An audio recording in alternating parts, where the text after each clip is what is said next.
Moto Mania Porto Alegre Capital, o Sérgio Fernandes, o Serginho. Esses são os pilotos que estão na categoria intermediária 1. Alegria! Foi bem!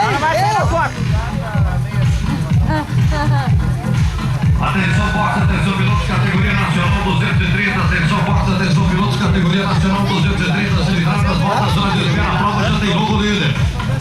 O Galhoto da Moto 110, Marcelo Galhoto, Thiago Galhoto, piloto Morangos, Galhoto passa aqui no lado, chegando com o novo líder de prova.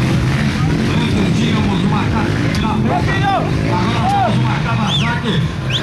Que vem na liderança de prova, o Fabiano Ribeiro, moto 75, piloto que passa o ponto, deu uma posição para o Fábio Imperador, de moto 357.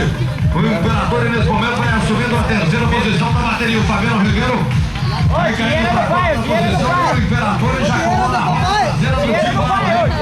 Vem lá, chegou na posição. São 3 motocicletas diferentes nas 3 primeiras posições. O Galhoto da moto 110 já no comando de uma Kawasaki. O Tim Bala, que é o segundo colocado, moto 69, vem no comando de uma KTM. E o Imperador da moto 357, que agora é terceiro colocado, vem no comando de uma motocicleta da Honda. Apenas 2 minutos e meio de prova, 2 minutos e meio, a categoria intermediária, 250 cilindradas de 41, 42, podendo chegar a 45 cavalos.